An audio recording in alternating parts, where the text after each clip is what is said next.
With the photos clutched in my hand, my heart pounded a frantic rhythm against my ribs. I found Richard, the groom, in the quiet garden, his face lit with a groom's naive joy. I took a deep breath, handed him the pictures, and said, "Richard, there's something you need to see." As his eyes scanned the images of his bride-to-be, Vanessa, tangled with my husband, Jason, the color drained from his face. His perfect day, his perfect future, it all shattered in an instant. The joyful music from the reception hall seemed to mock his silent devastation. His world crumbled, and all he could do was stare at the glossy proof of betrayal. Before Richard could even form a word, a gasp cut through the air. We turned to see Vanessa and Jason standing at the entrance to the garden, their faces a mask of horror. They were caught. The quiet garden transformed into a battlefield of emotions. Richard's shock erupted into a roar of pure rage, while Vanessa's perfect bridal facade cracked, revealing a torrent of tears. "Why?"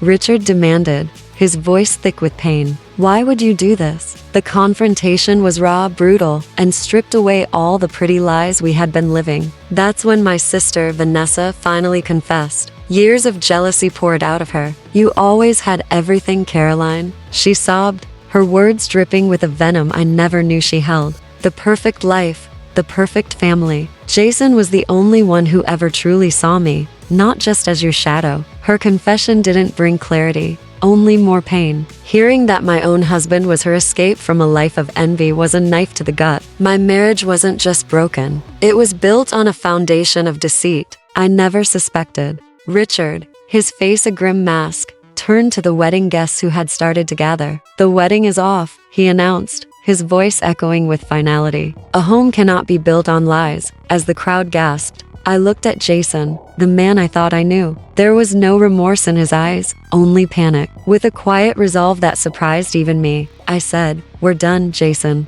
I took Aiden's hand, ready to leave this nightmare behind. As we walked away, my son looked back one last time. He saw my husband on his knees, begging Vanessa not me to stay. Caroline didn't look back, because the life she left behind no longer existed.